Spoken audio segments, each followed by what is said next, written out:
Okay. So today we will learn the very fundamental of projectiles. Okay. So let us consider few things. Say this is the ground. This is the ground.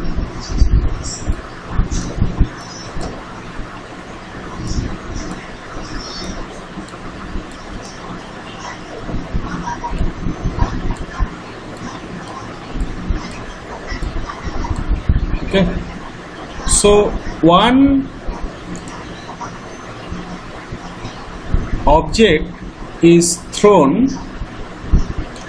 with some certain angle, say it is theta. So your object actually it will go like this and finally it will touch the ground.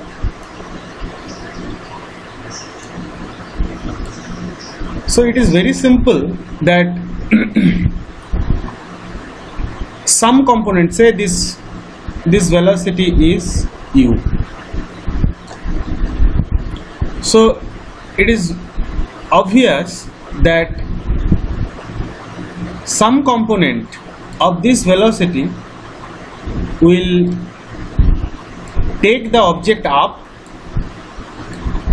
and it will reach the maximum height, which is say capital H, and some component it will propagate the object forward. So due to that only it will travel this distance, so which is called range of the projectile. So we will work out on that. So as we know, this is a vector. So the horizontal component will be always the cos component. So this is u cos theta. Okay.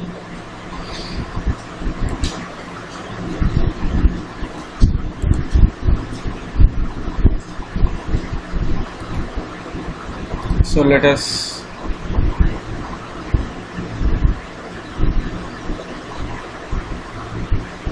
how to make it, let us make it small.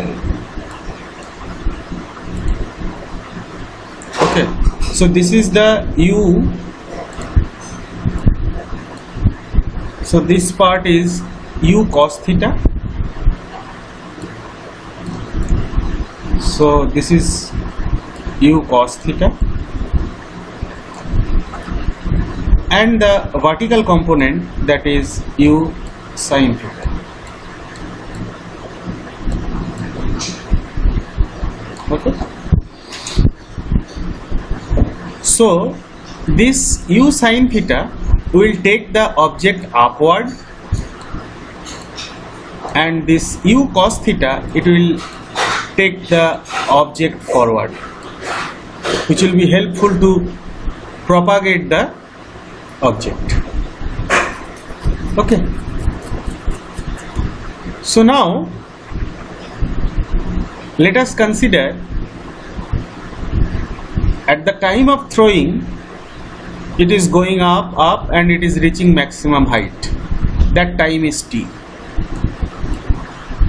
And similarly, from once it reaches the maximum height, that time this upward velocity will be 0 and only the propagation velocity will be there. That means the horizontal component will be there.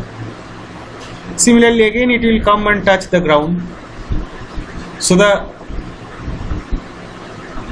time of throwing to reach maximum height, if it is take t time, then from the maximum height to touch ground level also will take t time. So the total range will be covered by 2t time. So it is, as I told, the propagation is due to cos component. So your range is equal to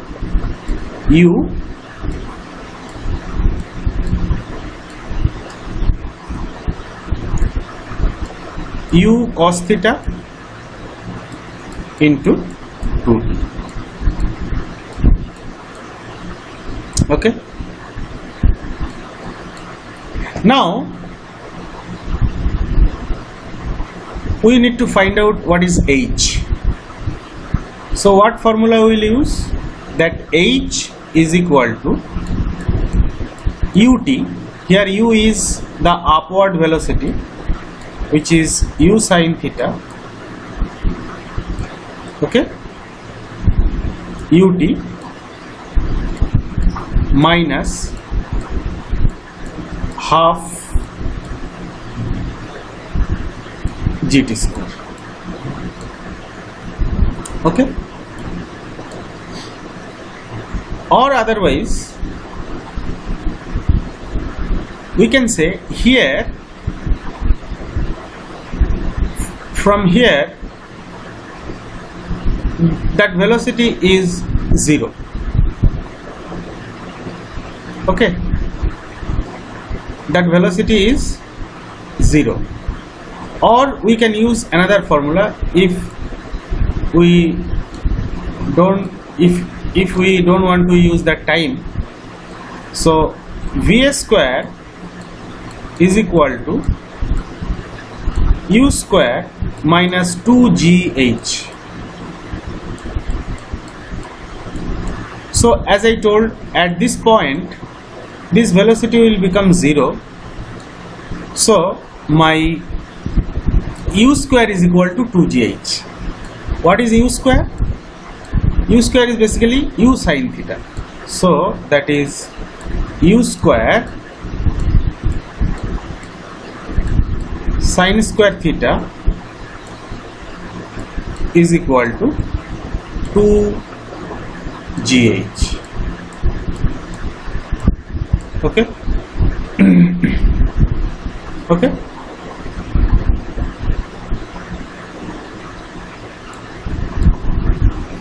And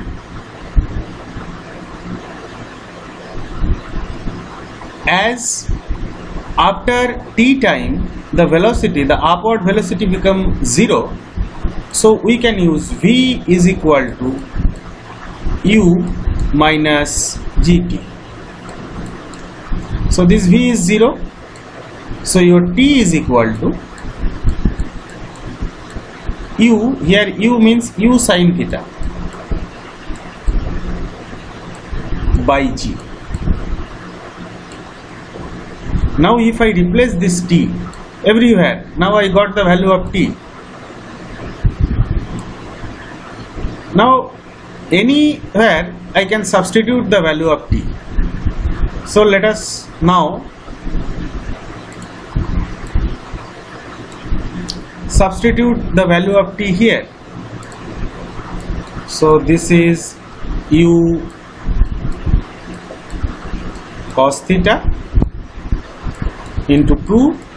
In place of t we can use this value, so that is u sin theta by g. So now we will take the similar term together. So u into u, that is u square by g into 2 sin theta into cos theta. What is 2 sin theta cos theta? That is sin 2 theta. So the range is equal to u square by 2g sin 2 theta. Okay. Now what should be the maximum range? What is the condition to obtain maximum range? If it is thrown at angle theta. Theta should be what, so that we can get the maximum angle, maximum range. So the maximum value of sine theta or sine is 1. So when this value is maximum, then your R should be, range should be maximum. That means sine 2 theta, we know sine 90 is maximum, which is 1. So basically that is equal to sine 2 theta. Now I can tell 2 theta is 90, so theta is equal to 45. So we can tell the R max is only possible when theta is equal to 45, and that time the maximum range will be u square by g. This is the condition for maximum range, and already we obtained the value of t, h and everything. So using these few formulas we can solve all the projectile problems. Okay, so using this formula, whatever I told now, we will do some problem for some specific cases in our next class. Thank you so much.